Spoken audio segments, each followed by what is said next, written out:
डाल आबिदार इरफान नबी नई बस्ती अनंतनाग से, पाइन कोकरनाग से इनका ताल्लुक है। फिर नजीर अहमद कुमार पहलगाम अनंतनाग से,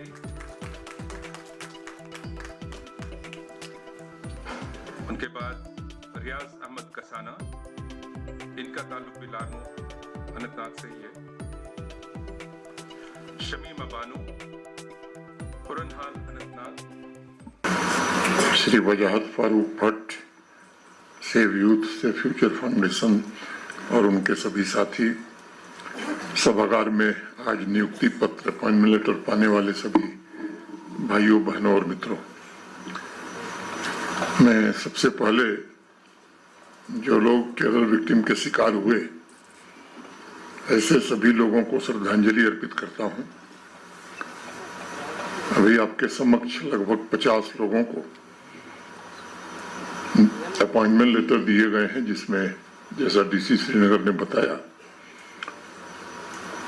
कि काफी लोग उसमें ऐसे हैं जिनके परिजनों को आतंकवादियों ने आतंकी हिंसा का शिकार बनाया था, और बाकी कुछ ऐसे लोग हैं जो लंबे समय से इंतजार कर रहे थे। आज उनका इंतजार समाप्त हुआ है। मैं अपॉइंटमेंट लेटर पाने वाले सभी देवियों सज्जनों को हृदय से आज उनके नियुक्ति के लिए बधाई भी देता हूं। मुझे लगता है कि आज का दिन जम्मू कश्मीर के प्रशासन के लिए कैलेंडर का कोई साधारण दिन नहीं है। टेरर विक्टिम फैमिलीज और सेवा के दौरान जो लोग दिवंगत हो गए और सरकारी कर्मचारी थे, गवर्नमेंट एम्प्लॉई थे, के आश्रितों को रोजगार प्रदान करके उनके जीवन में उम्मीद की एक नई किरण जलाने का काम प्रशासन के सहयोग से हुआ है, और मुझे लगता है कि इसके कारण उनके जीवन को फिर से संभलने का एक अच्छा सुनहरा अवसर मिलेगा। शासन व्यवस्था के लिए तथा व्यक्तिगत रूप से मेरे लिए भी ये क्षण मानवीय पलों में से एक बड़ा महत्वपूर्ण पल है। पिछले वर्ष से अन्याय के साये को समाप्त करके इंसाफ की एक नई सुबह टेरर विक्टिम फैमिलीज के दरवाजे तक पहुंचाने में हम और हमारा प्रशासन सफल हो सका। कई दशकों से आतंकवादियों की गोली के शिकार हमारे अनेक गरीब कमजोर भाई बहन इंसाफ की उम्मीद लंबे समय से पाले हुए थे। पिछले वर्ष बारामूला से जो अभियान प्रारंभ हुआ उसने सैकड़ों परिवारों को सहायता दी है, साहस प्रदान किया है और अनेक लोगों में एक नया आत्मविश्वास भी पैदा किया है। अब तक 400 से ज्यादा टेरर विक्टिम फैमिलीज को अपॉइंटमेंट लेटर दिए जा चुके हैं। जम्मू और कश्मीर दोनों संभागों में ऐसे परिवारों की पहचान जारी है। कभी कभी कई लोगों को लगता है कि 1 साल होने जा रहा है, लगभग 10 महीना 400 ही क्यों मिला। ऐसे भी अनेक लोग इस कोशिश में लगे हुए हैं कि किसी तरह उन्हें भी उसी श्रेणी में मान लिया जाए। मैं आभारी हूं प्रमुख सचिव गृह का, जिन्होंने बहुत ही एक ट्रांसपेरेंट सिस्टम बनाया हुआ है, जिसके कारण और हमारे जिले स्तर पर भी डीसी एसएसपी एक एप्लीकेशन की बारीकी से जांच करके इस प्रक्रिया को आगे बढ़ाते हैं, क्योंकि ये बात सबको समझनी चाहिए कि वाजिब जेन्युइन अपॉइंटमेंट लेटर 400 दिए गए हैं, उसकी चर्चा होती है, लेकिन अगर एक गलत नियुक्त अपॉइंटमेंट लेटर मिला तो उसकी चर्चा यही नहीं पूरे देश में उससे ज्यादा होगी। तो इसका ध्यान बराबर रखा जा रहा है। कश्मीरी में कहावत है, इंसाफ 6 न सुई लफ्ज इम कागजास पैठ लिखान, इंसाफ 6 सुई उजाला इम अंधेरी दिलन मंज गास करान। ये सच है कि इंसाफ केवल कागजों पर लिखे हुए अल्फाज नहीं है, बल्कि इंसाफ एक ऐसा उजाला है जो आवाम के दिलों के अंधेरों को दूर करके उम्मीद की नई किरण जलाता है।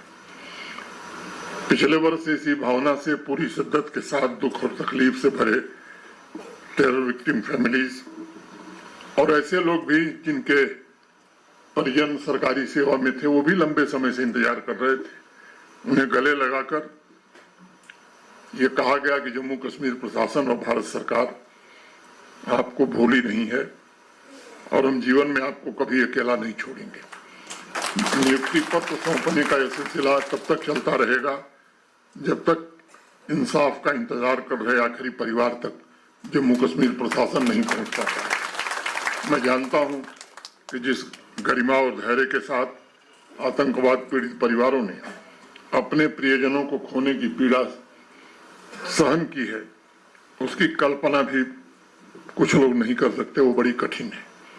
हर एक सामान्य परिवार की ख्वाहिश होती है कि उसका जीवन स्नेह और सपनों से भरा हो, लेकिन जम्मू कश्मीर में 90 के दशक से हमारे पड़ोसी मुल्क और उस इकोसिस्टम के द्वारा प्रायोजित आतंकवाद ने हजारों निर्दोष परिवारों की स्थिरता, उनका विश्वास, उनका भविष्य, उनके सपने छीन लिए। मैं मानता हूं कि टेरर विक्टिम फैमिलीज को इंसाफ दिलाने के अभियान द्वारा जम्मू कश्मीर प्रशासन ने ऐसे परिवारों को उनका भविष्य वापस सौंपने का एक गुरुतर दायित्व का निर्वहन किया है। एक बड़े मशहूर शायर हुए हिंदी में दुष्यंत कुमार, उनकी दो पंक्तियां मुझे ध्यान में आ रही हैं कि हो गई है पीर पर्वती पिघलनी चाहिए, इस हिमालय से कोई गंगा निकलनी चाहिए। मैं मानता हूं कि जम्मू कश्मीर में इंसाफ की यह गंगा वितस्ता के दर्द को समझकर अनेक लोगों के आंसू पोंछने का काम कर रही है और इसलिए मैं इसे केवल प्रशासनिक कर्तव्य नहीं बल्कि हम सबका सामूहिक नैतिक दायित्व भी मानता हूं। मुझे याद है गत वर्ष अमरनाथ यात्रा शुरू होने वाली थी अनंतनाग में, मैं कई टेरर विक्टिम फैमिली से मिला था और उनके आश्रितों, निकटतम संबंधियों को फिर से रिहेबिलिटेट करने का भरोसा दिया था। तब से ये केवल एक प्रशासनिक प्रक्रिया नहीं है, वह केवल कागजों पर हस्ताक्षर करने, फाइलों को आगे बढ़ाने या कुछ सरकारी पदों को भरने का विषय नहीं है।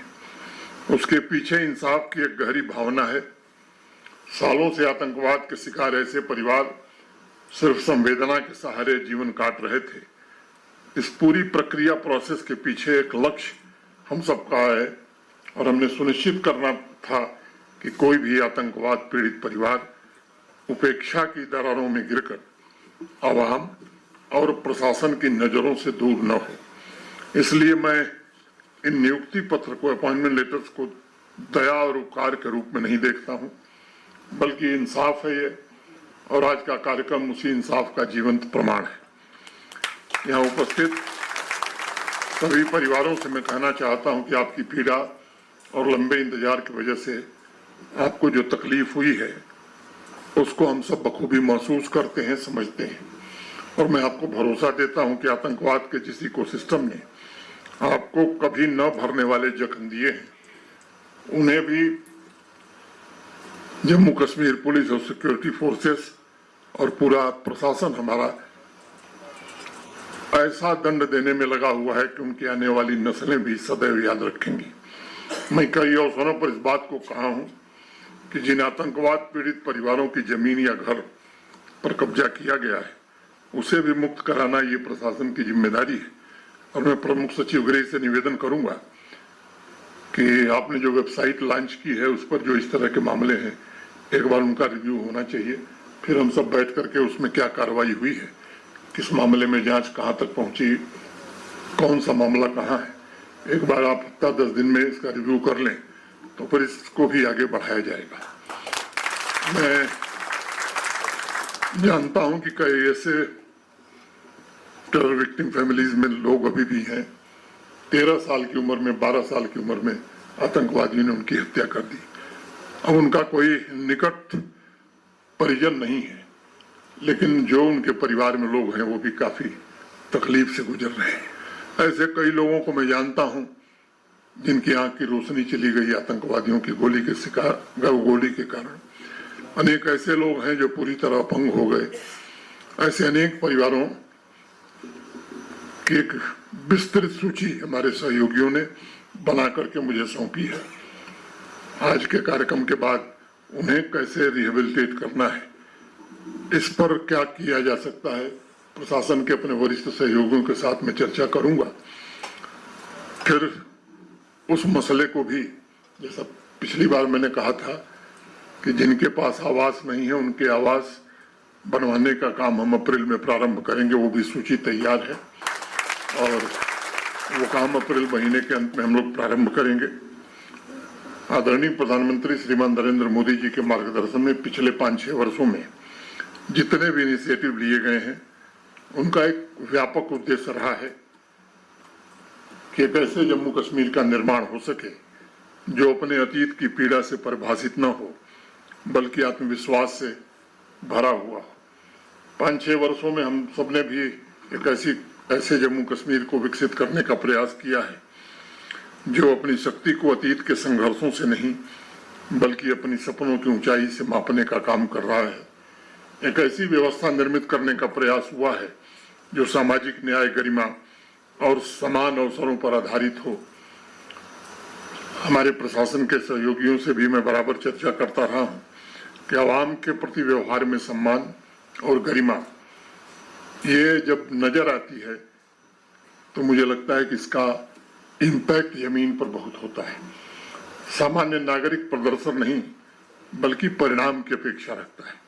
जम्मू कश्मीर का हर नौजवान अपने अंदर अद्भुत संभावनाएं लिए चल रहा है और ये हम सबका सामूहिक दायित्व है कि उन संभावनाओं को कैसे शक्ति दी जा सके, वो संभावनाएं बुझ न सकें।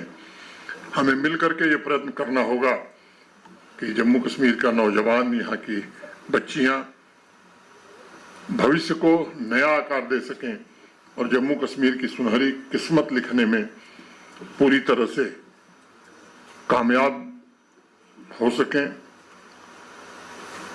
ये सच है कि पिछले 5-6 वर्षों में जो यात्रा है जम्मू कश्मीर की, अगर उस पर विचार आप करेंगे तो मेरी राय से सहमत होंगे कि इस वर्ष भी संघ लोक सेवा आयोग माने यूनियन पब्लिक सर्विस कमीशन में भी 16 बच्चे जम्मू कश्मीर से चुने गए। ये सिलसिला पिछले 4-5 वर्षों से तेज गति से आगे बढ़ रहा है। इन सब प्रयासों का परिणाम है कि शायद पहली बार जम्मू कश्मीर को रणजी ट्रॉफी में विजय हासिल हुई है लंबे समय के बाद। इन सब अनेक काम ऐसे हुए हैं, इन सब प्रयासों का ही परिणाम है कि कल भारत सरकार की ओर से एक यहाँ कार्यक्रम का आयोजन हुआ था। ट्राउट के लिए देश भर के लोग जम्मू कश्मीर की ओर निगाह लगाए हुए हैं और एक बड़े मछली पालन में कैसे गुणवत्ता लाई जा सकती है, उस दिशा में जम्मू कश्मीर प्रशासन द्वारा बनाई गई एचएडीपी केवल जम्मू कश्मीर के लिए नहीं, बल्कि देश के लिए भी मार्गदर्शन का काम करने लगी है। अनेक इस तरह के काम हुए हैं और मैं बार बार कहता हूं, किसी भी क्षेत्र का विकास केवल आर्थिक समृद्धि से नहीं, बल्कि वहां के नागरिकों का जीवन स्तर कैसा है, इस पर निर्भर करता है। मैं फिर से प्रशासन के अपने सभी वरिष्ठ सहयोगियों के प्रति हृदय से आभार व्यक्त करता हूं, जिन्होंने पूरी जिम्मेदारी के साथ इस काम को आगे बढ़ाया है और कोशिशें हैं। अनेक लोग अभी भी जो ऐसे तत्व हैं वो कोशिश कर रहे हैं कि हमारी एकता को कैसे तोड़ा जाए, पंथ के हिसाब से लोगों को कैसे बांटा जाए और जम्मू कश्मीर को कैसे कमजोर किया जाए। इस बात को हमें बराबर याद रखना होगा कि सबसे पहले हम भारतवासी हैं और इस भारतवर्ष की तरक्की, इसी भारतवर्ष के अमन के लिए हम सबको जीना और मरना भी है। मुझे लगता है कि जम्मू कश्मीर निश्चित रूप से भारतवर्ष की समृद्धि के साथ जम्मू कश्मीर की समृद्धि, भारतवर्ष के विकास के साथ जम्मू कश्मीर का विकास ये जुड़ा हुआ है। मैं सभी अपने प्रशासन के सहयोगियों से जरूर ये आग्रह करूंगा कि हम सबको मिलकर के सुनिश्चित करना है कि जम्मू कश्मीर का हर परिवार आवाम सरकार की संस्थाओं पर पूरा भरोसा करे और इस भरोसे को हम और कैसे मजबूत कर सकते हैं। माननीय प्रधानमंत्री जी का जो मूल मंत्र है, जीरो टॉलरेंस टू टेररिज्म, उस पर चलते हुए आतंकवाद के खिलाफ भी निर्णायक, सख्त और त्वरित कार्रवाई जारी रहेगी। मैं इस कार्य में भी जो यहाँ सभागार में आम नागरिक उपस्थित हैं, उनसे भी मैं निवेदन करना चाहता हूँ कि इसमें आपके सहयोग की भी अपेक्षा हम रखते हैं। हमें ऐसे तत्वों का सामाजिक बहिष्कार करना होगा जो अलगाववाद और आतंकवाद के इकोसिस्टम को आज भी पाल रहे हैं। ऐसे तत्वों को मुंहतोड़ जवाब देने का काम पुलिस, सिक्योरिटी फोर्सेस, सेना कर रही है, लेकिन उनके सपने कभी न पूरा हो सके, इसके लिए मैं आवाम से भी निवेदन करूंगा कि आपको भी ऐसे लोगों को पहचानना, उनका सामाजिक बहिष्कार करना और प्रशासन की मदद करना, ये आपकी भी नैतिक जिम्मेदारी है। अंत में अपनी बात पूरी करने से पहले मैं कहना चाहता हूं कि जिन परिवारों को आज अपॉइंटमेंट लेटर प्राप्त हुए हैं, उनके लिए एक नई जीवन की यात्रा आज प्रारंभ हुई है। ईद से पहले ईद का ये एक तोहफा है जो जम्मू कश्मीर प्रशासन ने आपको सुपुर्द किया है। मुझे विश्वास है कि आपका जीवन भविष्य में बेहतर होगा। आप सभी नई ऊर्जा, नई ताकत से विकसित जम्मू कश्मीर और विकसित भारत के निर्माण में जुटेंगे। आप सभी को ईद की अग्रिम बधाई देते हुए, ईद मुबारक कहते हुए मैं अपनी बात पूरी करता हूं। बहुत बहुत धन्यवाद। जय हिंद, जय भारत।